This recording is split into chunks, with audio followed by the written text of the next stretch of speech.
Hey everyone, just a quick note that this episode contains a mention of suicide. Thanks.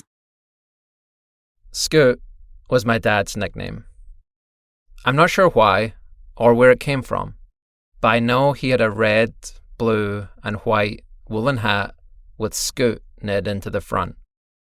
I know that when he started making climbing and hang gliding harnesses for his friends, Scoot was the name he used for his company.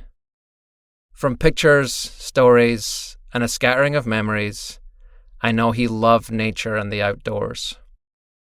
But I don't really know him, because on the 2nd of August, 1993, alone in a field, he took his own life.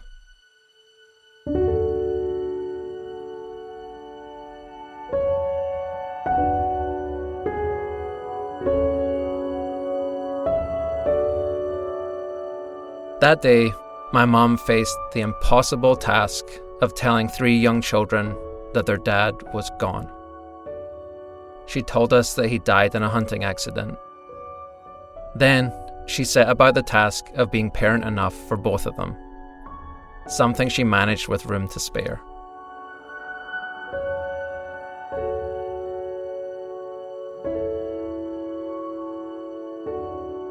I don't know exactly when, but from a young age, I became suspicious that my dad didn't die in an accident. I knew the kind of gun he used. I knew he was a careful gun owner. I knew he was alone. But for nearly 20 years, I didn't talk about it with anyone. That doesn't mean I didn't think about it. I thought about it a lot, but I was also terrified of being right and terrified of upsetting anyone in my family. I got used to not having a dad and had a wonderful childhood thanks to my mum and siblings and the support of our family. We talked about Dad from time to time and had pictures of him around the house. But it seemed like there was a depth of conversation we all avoided, and I could never fully shake the nagging feelings about what happened to him. I could never outrun the questions and rabbit holes they could drag me down. Years later, as an adult studying in Denmark, far away from my family in Scotland, I decided I wanted to know for sure. I ordered a copy of his death certificate, and one day an official-looking envelope showed up in the mailbox. The words I saw didn't surprise me. Cause of death, contact gunshot wound to the head.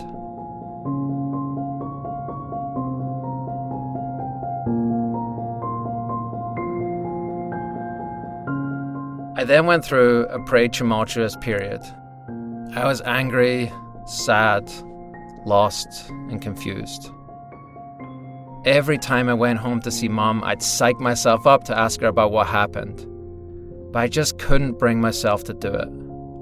I didn't want to upset her.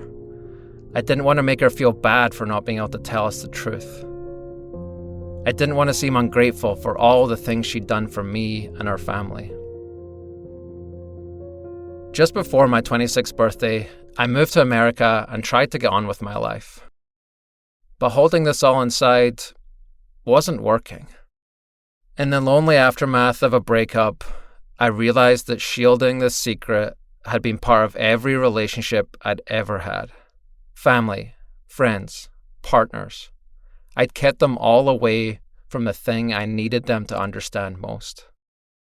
Sitting in my apartment, depressed, isolated, and exhausted, I finally understood how important it was for me to talk about what happened. And when I called my mom back in Scotland from my new home in Seattle, she told me everything. Dad suffered terribly with depression. He felt like a failure, like he was constantly letting people down, even when that couldn't be further from the truth. Despite having a family he loved and choosing gardening over a career that stressed him out, he couldn't shake his demons. Unfortunately, he believed that all he could do was ride his mood right down to the bottom before coming back up. Sadly, on this occasion, he rode it past the point of no return, went out to hunt rabbits, and never came home. As Mum explained this to me, it all made so much sense. I felt relieved that we were no longer alone with our secrets. I also recognized the feelings she described. Thankfully, I'd never felt them as potently as Dad did, but I knew the non-specific but real feeling of letting people down, of feeling like a bad person, feeling sad and numbed and scared of the world. After years of wondering who Dad was and why he'd chosen to leave us, I felt this sad but very real thing we had in common. By learning how Dad died, I felt a deeper connection to him in a messed up kind of way. I also knew I didn't want to end up like him. I didn't want to be miserable. I didn't want to try to ride things out and refuse help. I no longer wanted to be an expert in avoiding deep relationships and conversations about dads just in case I had to talk about mine. I started going to therapy. Over the next few years, I became much more open about what happened. I discovered that sharing my story of losing Dad brought people closer rather than pushing them away. We finally talked about it as a family and opened up the dark room that had been jammed shut for so long.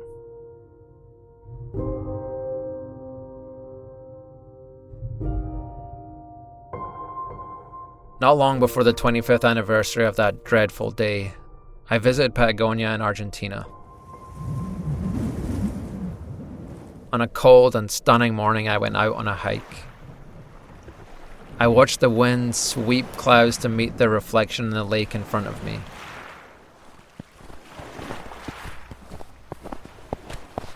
And hearing the slow crunch of snow beneath my feet, I felt like the only person on earth. Surrounded by epic nature, I had a sudden and overwhelming realization. Dad would have loved this.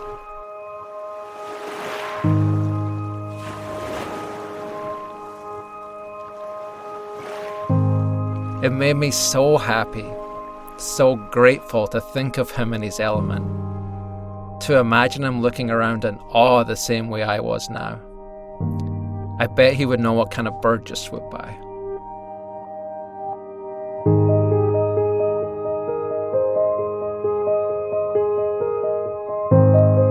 From that moment on, I could see Dad through a different lens. When I look back at my memories or talk to people who knew him, I saw more of the thoughtful, adventurous, creative man I'd only caught glimpses of as a kid. As a teenager, Scoot would hitchhike in the north of Scotland just to sleep in the mountains. As he got older, he'd make gear and equipment with his own hands if he or a friend couldn't find it. He loved to spend time under or in the sky, climbing, hang gliding, camping and skiing. He adored nature with all his being.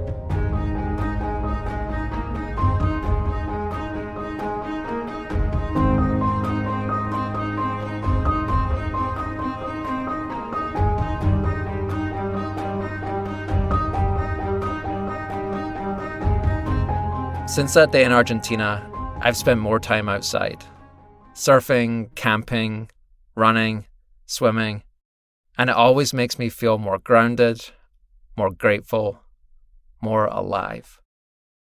Exploring this shared passion decades apart gives me a cherished window into who Dad was when he was on good terms with the universe. More importantly, it reminds me to keep finding ways I can experience my own existence in vivid and fulfilling ways. I might not be able to get to know Alistair David Watt Fraser or what it's like to have him as a dad, but I'm sure I get to know Scoot a little bit more every time I jump into my camper van and hit the road to feel a fresh, cold Pacific Northwest wave crash over my head.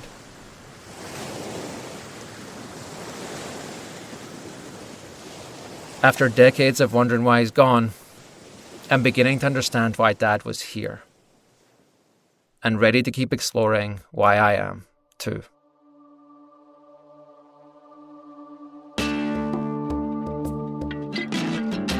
My name is Euan Fraser, and this is my short.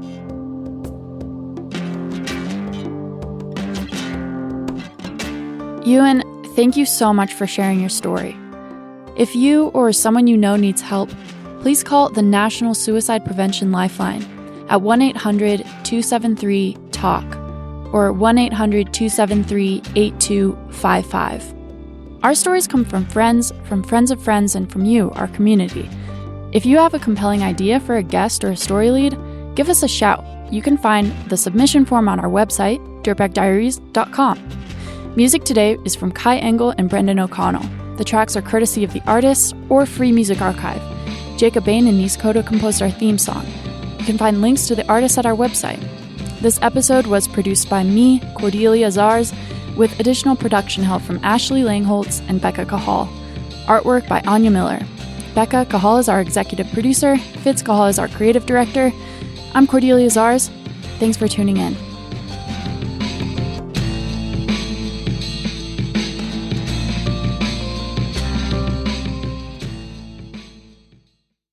Support for the Diaries comes from Kuat Racks.